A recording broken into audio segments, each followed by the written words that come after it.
सभी को good morning. मैं आनंद नेहरा अपनी लाइव क्लासेज संस्कार्य वैल्यू ऑफ एजुकेशन के डिजिटल प्लेटफॉर्म पर आप सभी का स्वागत है। आज अपन जो पढ़ने वाले हैं वो एक नया टॉपिक, और वो जो टॉपिक अपना है वो एनसीईआरटी की जो बुक्स हैं, अपनी जो आरबीएसई की बुक्स हैं, उनका चैप्टर नंबर 2 को पढ़ने वाले हैं। तो 2 नंबर का जो चैप्टर आपका है वह है सॉल्यूशन विलियन।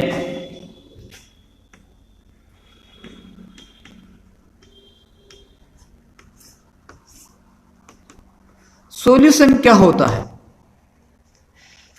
विलियन क्या है, इसके बारे में अपन पूरे चैप्टर में विस्तार से चर्चा करने वाले हैं। एक एक जो टॉपिक है उसको बड़े ध्यान से पढ़ना है। पहले इसकी जो बेसिक बातें हैं उन बेसिक बातों के बारे में चर्चा करेंगे और फिर आगे बढ़ेंगे एक एक पॉइंट को लेकर। तो सबसे पहले सॉल्यूशन क्या होगा। सॉल्यूशन ये आपका एक प्रकार का समांगी मिश्रण होता है। सॉल्यूशन क्या होता है? एक मिश्रण होता है। क्या कहेंगे? सॉल्यूशन को मिश्रण कहेंगे।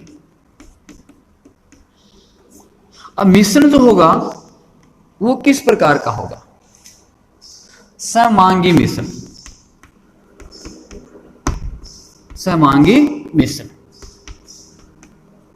तो जो समांगी मिश्रण होता है वही आपका क्या कहलाएगा? सॉल्यूशन कहलाएगा, या जो विलियन है वो कहलाएगा। इसकी परिभाषा क्या हो जाएगी? 2 या 2 से अधिक पदार्थों का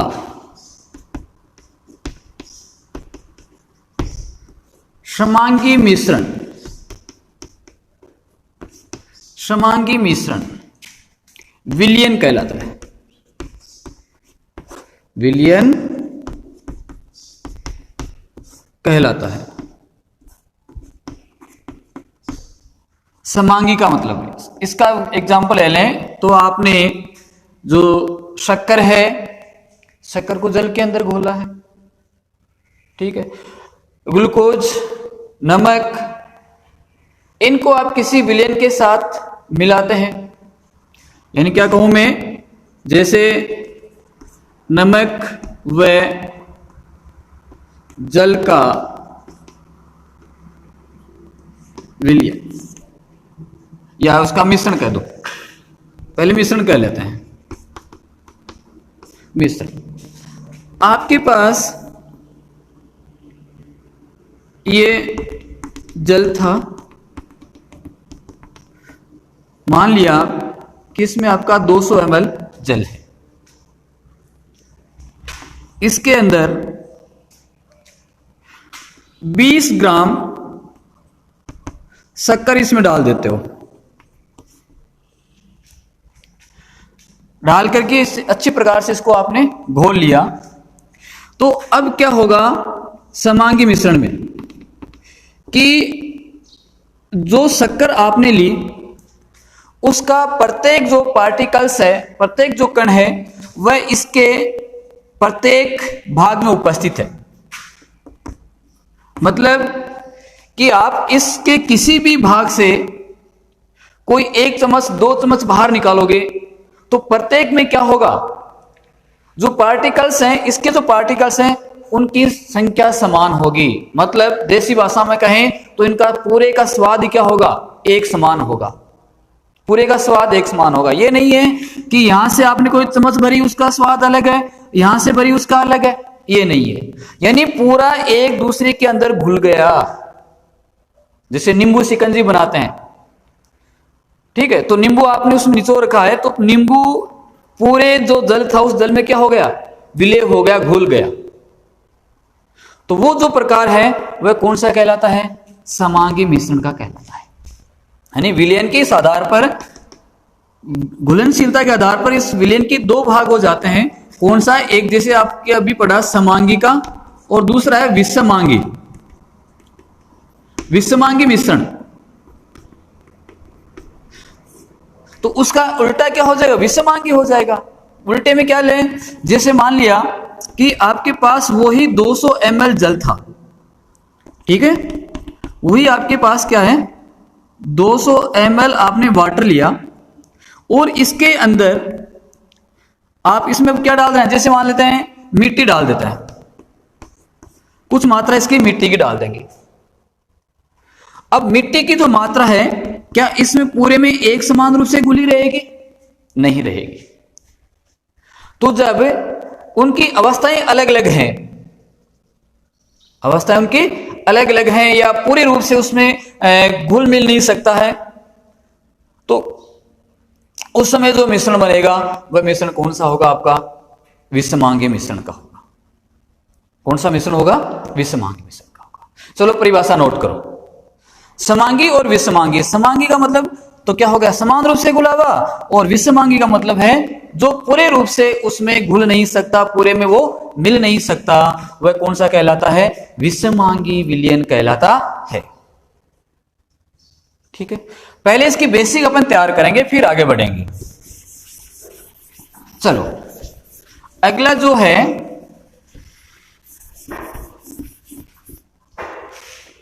कि जो मिश्रण लिया है उसमें अपने कहा कि दूसरा पदार्थ जो उसमें मिलाते हैं, वो मिलाने वाले पदार्थों की संख्या क्या है, उस संख्या के आधार पर यहां पर जो विलयन होगा उसको अलग अलग भागों में डिवाइडेशन कर देते हैं।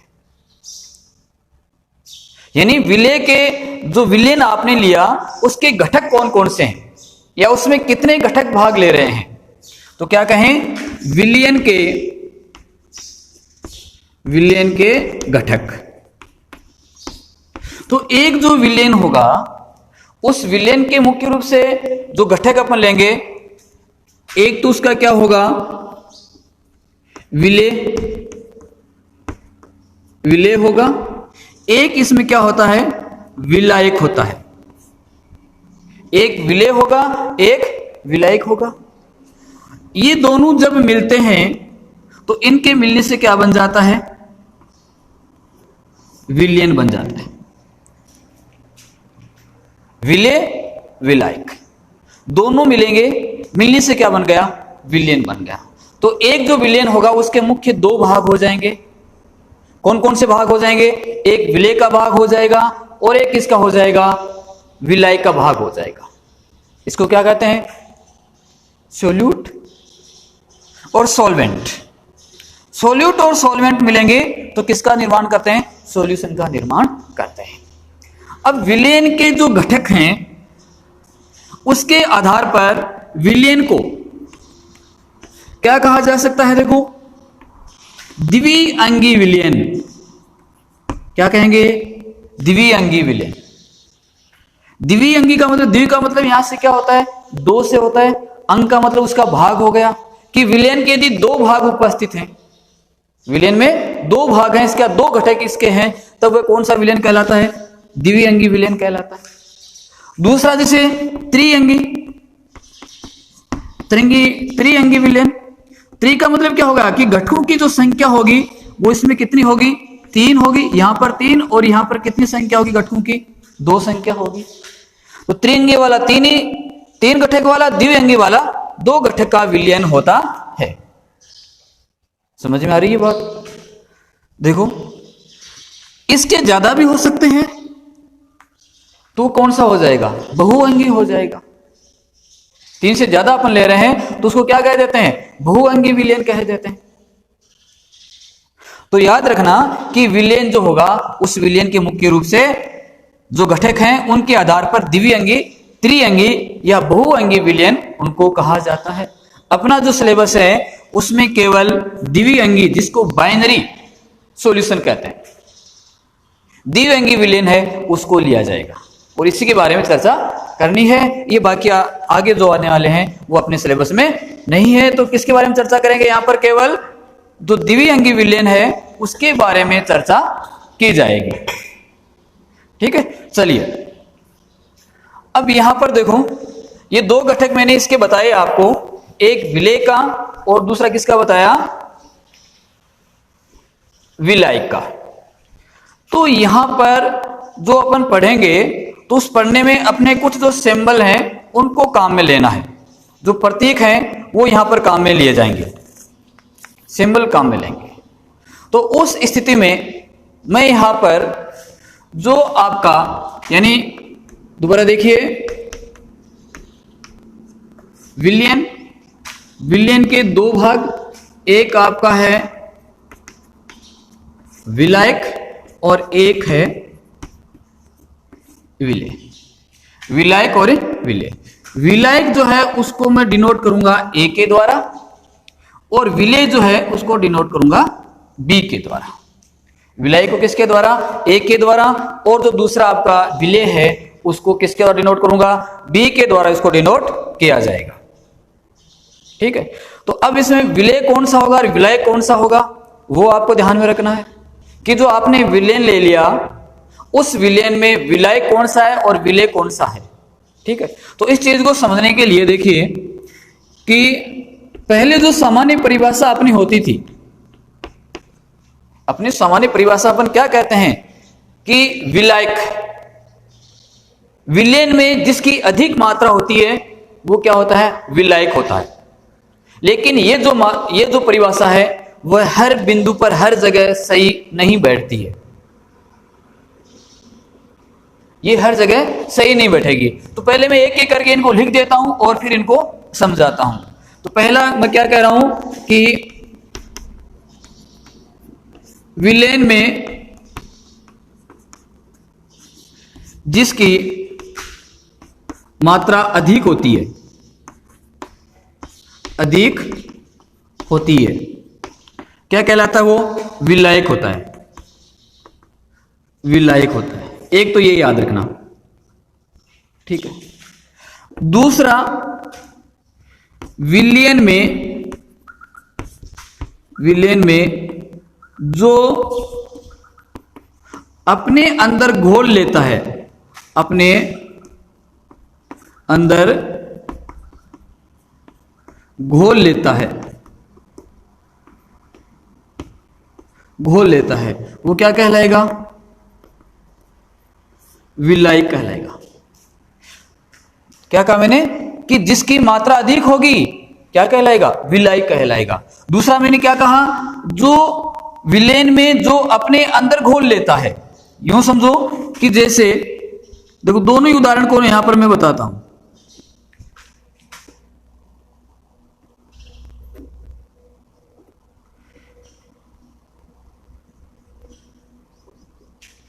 चलिए, प्रत्येक में यहां जल भरा हुआ है, H2O है। ये मान लिया कि 200 ml का है या कुछ भी है, इसमें मात्रा ले लेते हैं। ये इसमें भी H2 है, इसमें भी H2 है। इसके अंदर मैं ग्लूकोज डाल रहा हूं, ग्लूकोज। इसके अंदर एल्कोहल डाल रहा हूं, C2H5OH, एल्कोहल डाल रहा हूं। देखो यहां पर मैंने ग्लूकोज जो डाला उसकी मात्रा ले लेता हूं जैसे 55%। पूरा जो सॉल्यूशन बनेगा उसमें मैंने प्रतिशत मात्रा लेके आपको इस चीज को बता रहा हूं। इसमें मैंने ग्लूकोज लिया 55%। ठीक है, और यहां पर एल्कोहल है, एल्कोहल को लिया मैंने कितना, 48%।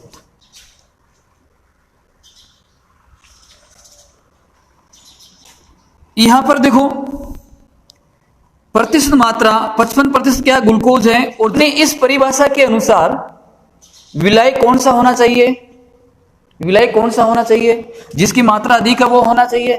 तो इसके अनुसार क्या होगा, ग्लूकोज विलायक होगा, ग्लूकोज विलायक होगा। यहां पर C2H5OH है, वो 48% लिया, तो जल कितना रहेगा यहां पर, जैसे 52% रह गया, तो जल यहां पर क्या आपका विलायक है, यहां पर जल विलायक है। यहां पर 55% इसको लिया, फिर भी यहां पर जो विलायक होगा वो विलायक क्या होगा, यहां पर भी जल ही होगा। यहां पर इसकी मात्रा कम है, फिर भी ये विलायक का कार्य कर रहा है। यहां पर जल की मात्रा प्रतिशत में ज्यादा है, फिर भी विलायक का कार्य कर रहा है। तो क्या ये परिभाषा पूरी सही हो रही है, क्या नहीं हो रही है। तो प्रत्येक परिभाषा को आपको साथ में लेकर चलना है। दूसरी परिभाषा मैंने क्या कही कि विलयन में जो अपने अंदर घोल लेता है, अपने अंदर घोल लेता है, वह क्या कहलाता है, विलायक कहलाता है। या यूं भी कह सकते हैं इसको, एक चीज और देखो, बड़ी महत्वपूर्ण चीज है जिसको आपको याद रखना है, उसके आधार पर अपन कह सकते हैं कि विलायक कौन सा है, विलेय कौन सा है। कि जो विलयन की अवस्था होती है, जो विलयन की अवस्था होती है, उस अवस्था का जो घटक होगा, उस अवस्था का जो घटक होगा वही उसका क्या कहलाता है, विलायक कहलाता है। क्या कहा मैंने, दोबारा सुना देखो, विलयन की प्रावस्था वाला घटक ही क्या होगा, विलायक होगा। ये बात गांठ बांध लेना अच्छी प्रकार से। विलयन की प्रावस्था वाला घटक ही विलायक होगा। जो विलयन की आपको द्रव अवस्था में प्राप्त हो रहा है, गैसीय अवस्था में प्राप्त हो रहा है, या ठोस अवस्था में प्राप्त हो रहा है, किस अवस्था में वो आपको प्राप्त हो रहा है, वो ही आपका क्या कहलाता है, विलायक कहलाता है। तो यहां पर ग्लूकोज डाला, 55% मात्रा थी, विलयन जो बना वो किस अवस्था में है, आपका द्रव अवस्था में है। विलयन जो बनेगा, पूरा जो सॉल्यूशन बनेगा, विलयन द्रव अवस्था बनेगा। तो द्रव अवस्था में यहां पर क्या दिया आपने, जल लिया, तो जल यहां पर क्या होगा, ये विलायक होगा, और ये क्या होगा, विलेय। तो क्या कहा, विलायक और विलेय, पहचान हो गई दोनों की कि विलायक कौन सा है और विलेय कौन सा है। अब इसमें आ जाओ, ये तो समझ में आ गया ना, यहां पर प्रतिशत मात्रा है और इसकी 55% मात्रा है, तो ये क्या परिभाषा इस पर सेट बैठ रही है, क्या नहीं बैठ रही है। तो उस समय क्या याद रखना, ये वाली बात याद रखना, या ये वाली बात याद रखना कि जो अपने अंदर घोल लेता है, जो अपने अंदर घोल लेता है वही क्या कहलाएगा, विलायक कहलाएगा। क्लियर स्थिति। यहां आ जाओ, यहां पर चलो मैं इसका थोड़ा उल्टा कर देता हूं, इसको ले लेते हैं 52% और इसको ले लेते हैं कितना, 48%। ठीक है। अब क्या इसमें बता सकते हो कि कौन सा विलेय है और कौन सा विलायक है। क्या ग्लूकोज और जल की दोनों की अवस्था क्या होती है, दोनों की द्रव अवस्था होती है। जो विलयन बनेगा वो भी किस में आएगा, द्रव अवस्था में आएगा, जल नहीं होगा बेटा, ध्यान रख, जल नहीं होगा। क्यों कि जल भी द्रव में है, ग्लूकोज है वो भी किस अवस्था में है, द्रव अवस्था में है, दोनों ही द्रव अवस्था में है। तो उस समय कौन सी बात ध्यान में करेंगे, जिसकी मात्रा क्या होगी, अधिक होगी। तो यहां पर किसकी मात्रा अधिक है, एल्कोहल की मात्रा अधिक है, एल्कोहल की मात्रा अधिक है ना। तो इसलिए यहां पर विलायक क्या होगा, विलायक क्या होगा, एल्कोहल हो जाएगा, और ये क्या हो जाएगा आपका, विलेय हो जाएगा। यहां पर कौन सा सेट हो रही है परिभाषा, ये वाली, यानी जिसकी विलयन में मात्रा अधिक होती है वह कौन सा कहलाता है, विलायक कहलाता है। तो स्थिति क्लियर हो गई, विलेय और विलायक। या इसको याद रख लेना, विलयन प्रावस्था वाला घटक ही विलायक होता है। ये तीनों आपको जो पॉइंट बताए हैं इनको आप अच्छी प्रकार से बेटा याद रखना, क्योंकि ये चीजें बार बार इसी चीज में कंफ्यूज हो जाएंगे अपन कि विलय कौन सा, विलय कौन सा, विलय कौन सा, विलय कौन सा, इसी चीज में, है ना। तो इसलिए ये अच्छी प्रकार से इसको समझ लेना, एग्जाम्पल लेके इसको समझ लेना कि यहां पर तो क्या कहा, विलयन में जिसकी मात्रा अधिक होती है विलायक होगा। रेडी है। दूसरा, विलयन में जो अपने अंदर घोल लेता है, जो अपने अंदर घोलता है, जो घोलता है वो घोलेगा, वो तो क्या कहलाएगा, विलायक, और जो घुलेगा वो क्या कहलाएगा, विलय कहलाएगा। या दूसरा कि विलयन प्रावस्था वाला, प्रावस्था मतलब अवस्था से ही है, प्रावस्था शब्द किससे लिया गया, अवस्था से लिया गया है, कि विलयन प्रावस्था वाला घटक ही विलायक होगा। जो अवस्था विलयन की है वही अवस्था उस किसी घटक की है, तो वह उसका क्या होगा, विलायक होगा। क्लियर स्थिति। चले आगे। चलो अब मैं आपको लिखा रहा हूं विलयन के गुण क्या क्या हैं उनके बारे में। चलिए अगला अपना है विलयन के गुण। चलो हेडिंग डाल दो और लिखो, साथ में नोट्स बनाते रहो बेटा। विलयन के गुण, कि विलयन के क्या गुण होंगे। विलयन के गुण तो जो हमने यहां पर जो लिखा है, देखा है यहां पर एग्जांपल, उसी के आधार पर इसको बता सकते हैं कि विलयन एक ही प्रावस्था में होता है। पहले क्या विशेषता बता देंगे कि विलयन एक ही प्रावस्था में होगा, प्रावस्था में होता है। यानी आपने जो मिलाया है तो उसका जो क्या बना, मिक्सचर जो बना है, उस पूरे मिक्सचर की अवस्था क्या होगी, एक ही प्रकार की होगी। ठीक है। दूसरी विशेषता, विलयन में विलय कणों का आकार, क्या कह रहा हूं, विलयन में विलय कणों का आकार, क्या लिखो, विलयन में विलय कणों का आकार 10 की घात -7 से 10 की घात -8 सेमी का होता है। यानी काफी छोटा आकार होता है उनका आकार, जो है विलय कणों का आकार काफी छोटा होता है, जिसके कारण क्या होगा, वो पूर्ण रूप से एक दूसरे के अंदर क्या हो जाएंगे, मिल जाएंगे, जिसको पृथक नहीं किया जा सकता। एक बार मिल गया क्या उसको पृथक किया जा सकता है।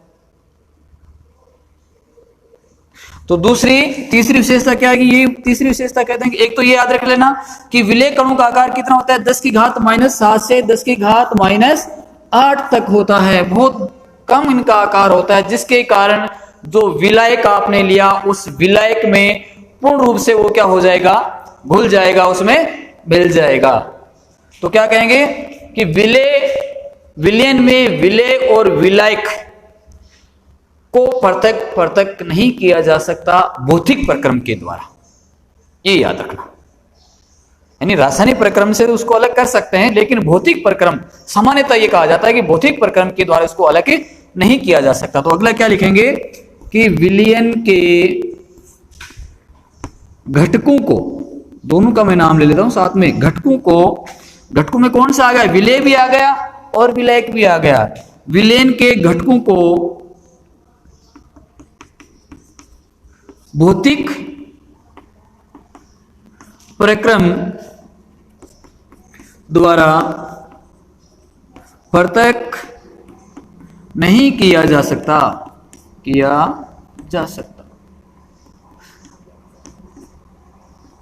है, नहीं किया जा सकता। ये इसकी अगली विशेषता होगी। घटक यहां पर कौन कौन से हैं याद रखना, घटक कौन से हैं, विलय और विलायक घटक हैं। और अगला पॉइंट ये भी कह सकते हैं कि विलयन में विलय और विलायक पूरे में समान रूप से पूरे में वितरित रहते हैं। पूरा जो अपन आयतन लेंगे उस पूरे आयतन में समान रूप से वो घुले हुए रहते हैं, मिले हुए रहते हैं। ठीक है, तो ये तीन आप याद कर लेना। चलो नोट कर लिया होगा। ये गुण हो गए विलेन के, मिटा दो बेटा।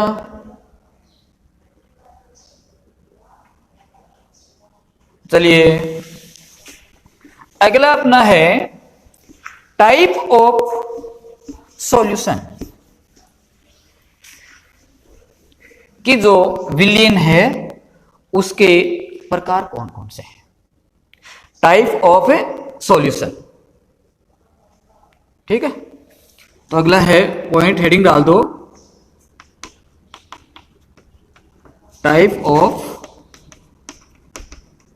सॉल्यूशन। टाइप ऑफ सॉल्यूशन, विलयन के प्रकार। पहला यहां पर जो हम प्रकार लेंगे वो प्रकार जो सोल्यूट है, सोल्यूट की मात्रा के आधार पर। पहला जो प्रकार यहां ले रहे हैं वह प्रकार कौन सा लेंगे? पहला प्रकार लिख दो, विलेय की मात्रा के आधार पर। पहला किसके आधार पर लेंगे? विलेय की मात्रा के आधार पर। विलेय की मात्रा के आधार पर, विलेय की मात्रा के आधार पर। तो विलेय की मात्रा के आधार पर जो सॉल्यूशन है उसको मुख्य रूप से 3 भागों में डिवाइडेशन किया जा सकता है। इसके आधार पर कितने भागों में तोड़ सकते हैं इसको? 3 भागों में। अब 3 भाग कौन कौन से हैं देखो। सबसे पहले इसका है संतृप्त विलयन, असंतृप्त विलयन और अति संतृप्त विलयन। तो सबसे पहला इसमें ले लेते हैं असंतृप्त विलयन। असंतृप्त विलयन। दूसरा कौन सा है? संतृप्त विलयन। तीसरा है अति संतृप्त विलयन। संतृप्त विलयन, ये इसके 3 टाइप मुख्यतः होंगे। कौन कौन सा? संतृप्त, असंतृप्त और इसके अलावा अति संतृप्त विलयन। 3 टाइप कौन कौन सा? असंतृप्त, याद कर लो, तस्वीर दिमाग में बैठा लो इस चीज को कि 3 प्रकार कौन कौन से थे। असंतृप्त, संतृप्त और अति संतृप्त। अब एक एक कर को यहां पर देखते हैं कि असंतृप्त विलयन कौन सा होता है। ठीक है, असंतृप्त वो विलयन, देखो सामान्यतः एक निश्चित तापमान के अंदर मान लेते हैं आपके पास, पहले इसको समझ लेते हैं फिर परिभाषा लिखाता हूं। ये आपके पास एक पात्र था, उस पात्र में आपने क्या लिया? 200 ml वाटर ले लिया, जल ले लिया। अब इसके अंदर क्या डालनी है आपको? कोई दूसरा पदार्थ डालना है, दूसरा पदार्थ और इसमें डालना है। जैसे मान लिया कि मैं यहां क्या ले रहा हूं? ग्लूकोज ले रहा हूं, ग्लूकोज ले रहा हूं। इसमें पहले मैं 50 ग्राम ग्लूकोज डालूंगा, ये इसके अंदर डाला तो ग्लूकोज इसके अंदर क्या हो गई? मिक्स हो गई, घुल गई। एक तापमान के ऊपर, एक निश्चित टेम्परेचर पर बात करेंगे, जैसे कमरे का तापमान ले लें कि कमरे के तापमान पर जो मैंने जल लिया था उस जल के अंदर 50 ग्राम ग्लूकोज उसमें डाल रहा हूं, हिलाएंगे पूरे में घुल जाएगा। अब यदि इसमें मैं 10 ग्राम और ग्लूकोज इसमें डालना चाहता हूं तो वो भी इसके अंदर घुल जाए, वो भी उसके अंदर घुल जाए। और यदि अभी मात्रा कितनी होगी? 60 ग्राम हो गई। पहले 50 ग्राम ली, फिर 60 ग्राम ली, अब मान लेता हूं 70 ग्राम ले लेता हूं। वो 70 ग्राम लिया, वो भी इसके अंदर क्या हो रहा है? घुल रहा है। तो एक निश्चित टेम्परेचर के ऊपर विलेय पदार्थ को जिसमें घोला जा सकता है, अधिक मात्रा में घोला जा सकता है, यानी और उसमें घोला जा सकता है, तब वह कौन सा कहलाएगा? विलेय आपका असंतृप्त विलेय कहलाएगा। ठीक है, तो चलो इसकी पहले परिभाषा नोट करो, फिर दोबारा इसको बताता हूं। परिभाषा, असंतृप्त विलयन, ऐसा विलयन जिसमें, क्या लिखा परिभाषा क्या होगी इसकी, असंतृप्त विलयन की। चलो यहां हेडिंग डाल देता हूं, असंतृप्त विलयन। ऐसा विलयन लिखो साथ में,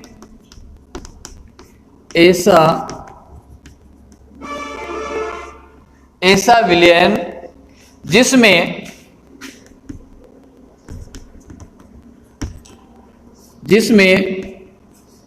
उसी ताप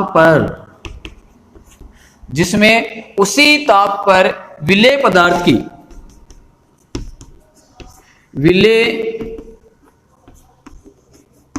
की और अधिक मात्रा घोली जा सकती है, और अधिक मात्रा घोली जा सके, विलेय पदार्थ की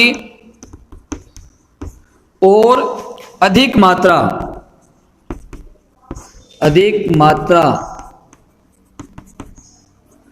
घोली जा सके, वो विलयन कौन सा कहलाएगा, बोलो कौन सा कहलाएगा, असंतृप्त विलयन कहलाएगा। घोली जा सके वो क्या होगा, असंतृप्त विलयन होगा, असंतृप्त विलयन होगा। चलो आई दिमाग में ये चीज, असंतृप्त विलयन कौन सा हुआ है, कि जिसमें विलेय पदार्थ की और अधिक मात्रा, भी मैंने कहा कि पहले कितना ग्राम लिया आपने ग्लूकोज, 50 ग्राम लिया, फिर आपने 60 ग्राम ले लिया, वो भी घोल सकते हैं उसी टेम्परेचर के ऊपर, फिर 70 ग्राम लिया, वो भी उसके अंदर डाला जा सकता है, घोला जा सकता है। तो इस प्रकार से क्या होगा, अंदर मात्रा घुल रही है इसके, तो घुलने की विलेय पदार्थों की मात्रा बढ़ रही है, किसकी मात्रा, विलेय पदार्थों की मात्रा बढ़ रही है, तो वो क्या कहलाएगा, असंतृप्त विलयन कहलाता है।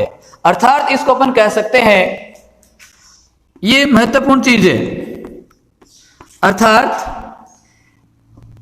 KSP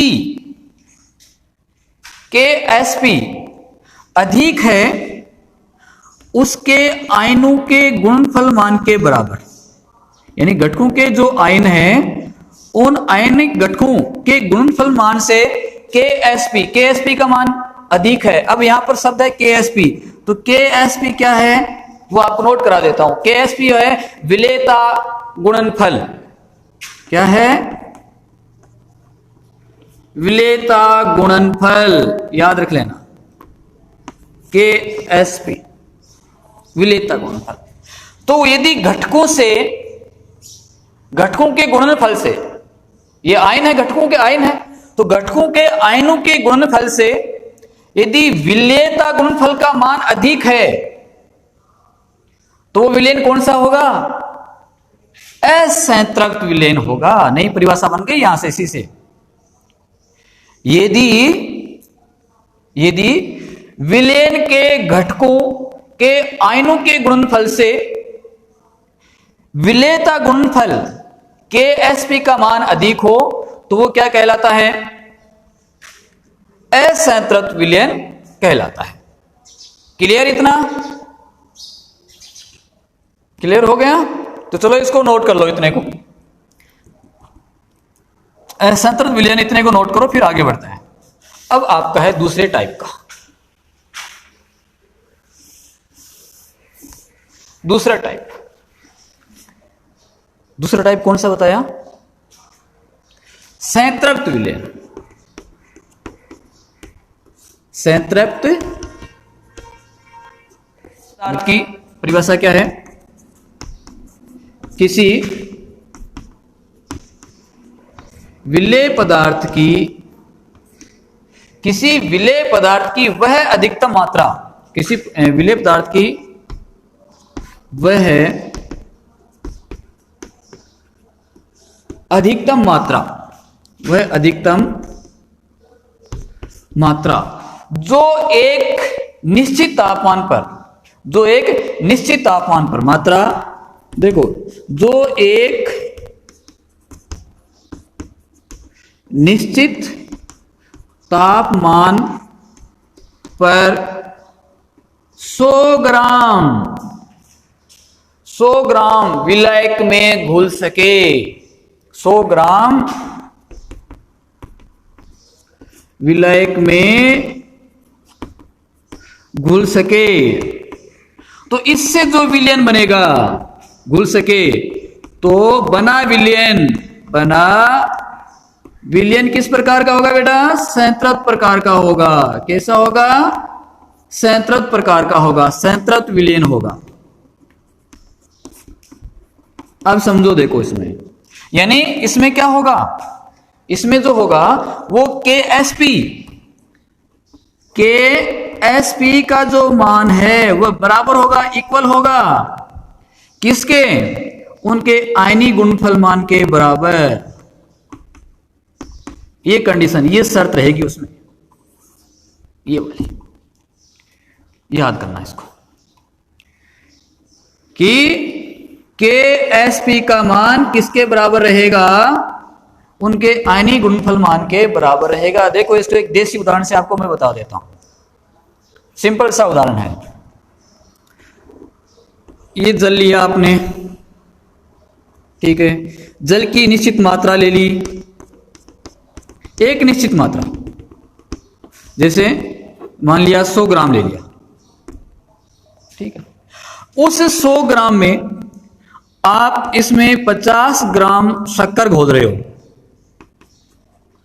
शक्कर घोल रहे हो, शक्कर इसके अंदर डाली, पूर्ण रूप से उसमें घुल जाएगी, मिल जाएगी।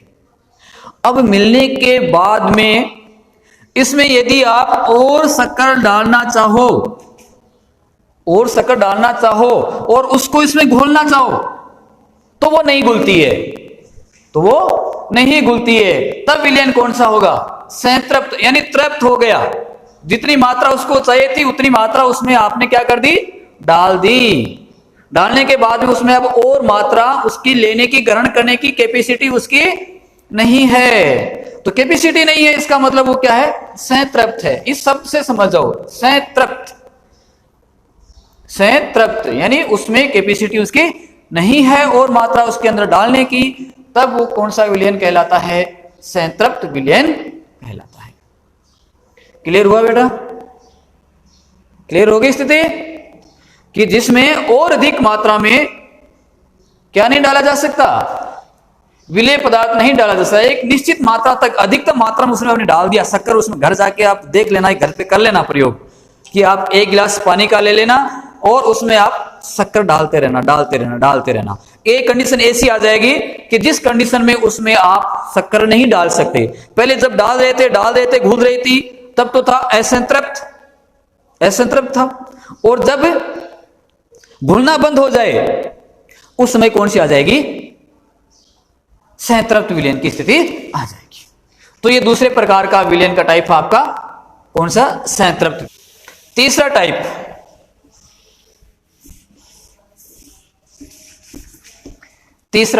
तीसरा कौन सा होता है आपको? अति संतृप्त विलयन। तीसरा है अति संतृप्त विलयन। इसकी पहली परिभाषा नोट कर लो, उसके बाद में इसको समझते हैं। विलयन जिसमें एक निश्चित ताप पर, क्या लिखोगे? विलयन जिसमें एक निश्चित ताप पर, विलयन जिसमें एक निश्चित ताप पर उस विलयन की संतृप्त अवस्था के लिए, ताप पर उस विलयन की संतृप्त अवस्था के लिए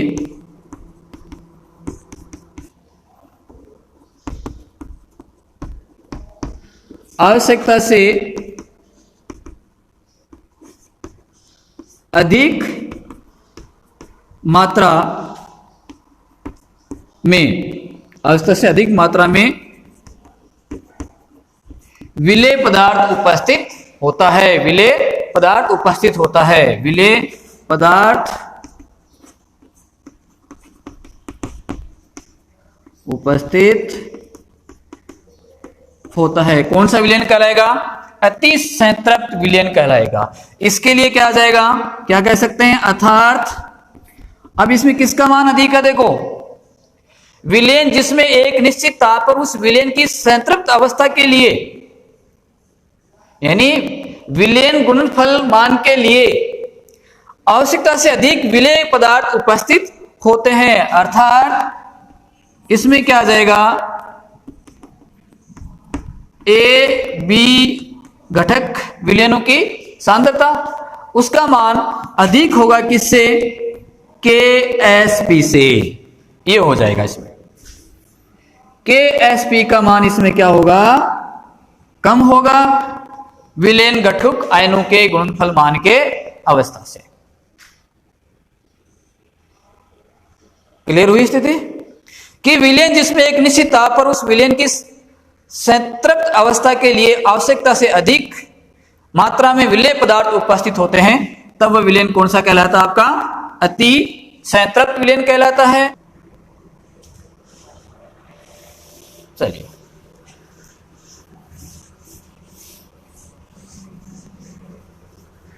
अब देखो अगला जो अपना है वह विलयन की भौतिक अवस्था के आधार पर, विलयन की जो भौतिक अवस्था है उसके आधार पर जो विलयन है वो कितने प्रकार के होते हैं। पहला प्रकार क्या बताया था? विलय की मात्रा के आधार पर। और उसका दूसरा प्रकार कौन सा है? सेकंड प्रकार नोट करो, विलयन की भौतिक अवस्था के आधार पर, भौतिक अवस्था के आधार पर, कि भौतिक अवस्था के आधार पर जो विलयन है वो कितने प्रकार का होता है। इसमें भी इनको मुख्यतः 3 भागों में विभाजित करेंगे। कितने भाग बनाने हैं? 3 भाग। कौन कौन सा? पहला गैसीय विलयन, गैसीय विलयन।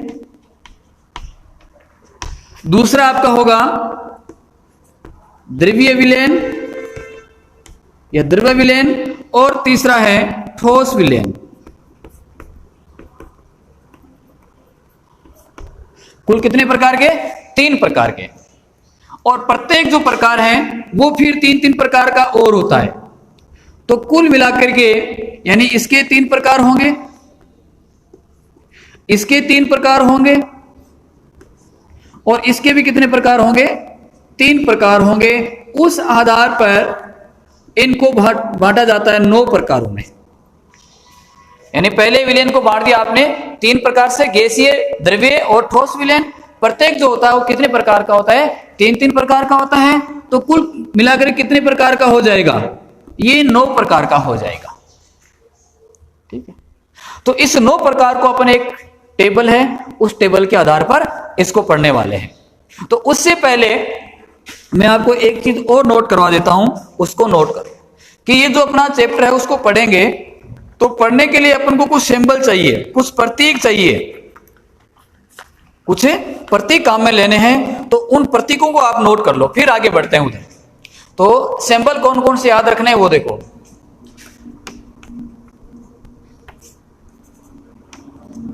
सिंबल कौन कौन से हैं वो उनको याद करना है, प्रतीक क्या क्या है। तो मैंने एक तो आपको लिखा था ए, एक लिखा था बी।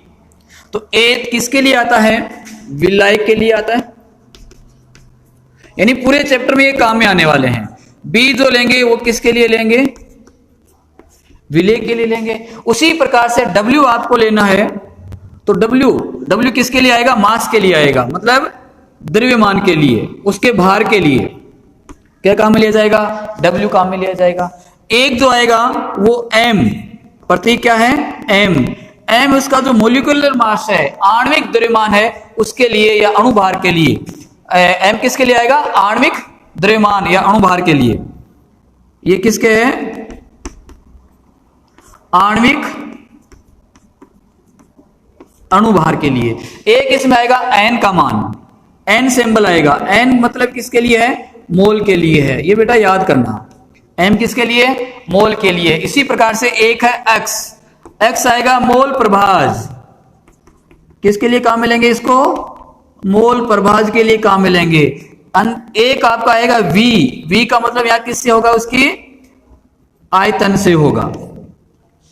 तो ये जो प्रतीक है वो आप याद रखना कि क्या कहा मैंने, a बराबर विलायक, b बराबर विलेय, w बराबर द्रव्यमान या भार के रूप में, m बराबर किसके लिए, आणविक अणुभार, n बराबर मोल और x बराबर मोल प्रभाज और v बराबर किसके लिए आएगा, आयतन के लिए आएगा। ठीक है, अब इसका क्या होगा, यहां पर इसके दूसरे रूप भी तो हो सकते हैं। अब जो द्रव्यमान आपने लिया तो द्रव्यमान किस किस का आएगा, अपने दो घटक लिए ना यहां पर, तो इसको देखो और किस प्रकार से कह सकते हैं इसको, ये वाला W वाला मान किसके लिए हो सकता है,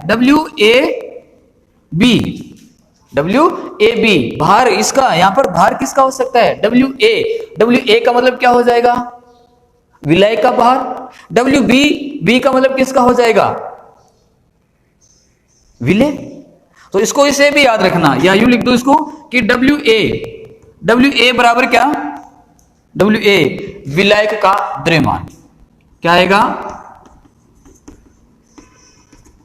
विलायक का द्रव्यमान।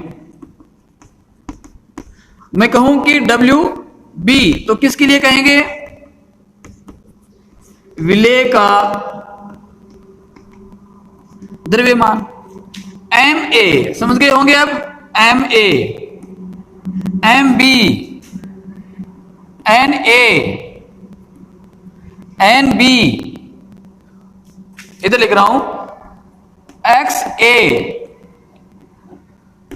XB और VA और VB आ जाएगा, VA और VB। तो बेटा ये आप नोट करना है, इसका ये जो मान है ये आप नोट करना कि आगे वाले मान किसके लिए, समझ गए ना क्या होगा, WA विलायक, WB विलेय का मान, क्या कहेंगे, W ऑफ A, इसका मतलब क्या हो गया, W ऑफ A कितनी मात्रा, A की कितनी मात्रा, B की कितनी मात्रा, यहां पर आपका M है तो आणविक भार, विलय का आणविक भार क्या है, विलेय का आणविक भार क्या है, Na विलायक के मोल कितने हैं, Nb विलेय के मोल, ये मोल प्रभाज। ठीक है, तो ये जो सब कुछ है वो आपको याद करना है, इसकी जो तस्वीर है वो आपको अपने दिमाग में बैठा के अच्छी प्रकार से इसको याद करना, प्रिपेयर होना है। ठीक है, तो अगली जो अपनी क्लास होगी उस क्लास में अपन चर्चा करेंगे इन सब के बारे में कि 9 प्रकार ये कौन कौन से हैं और किस प्रकार से इनको याद रखा जाए और एग्जाम्पल कैसे याद रखा जाए। अपनी जो दैनिक लाइफ है उस लाइफ से संबंधित जो एग्जाम्पल है वो अपन करने वाले हैं। तो आज का जो असाइनमेंट है वो आपको जो असाइनमेंट अपना जो पैनल है वहीं पर आपको मिल जाएगा। और देखो जवाब सभी दिया करो।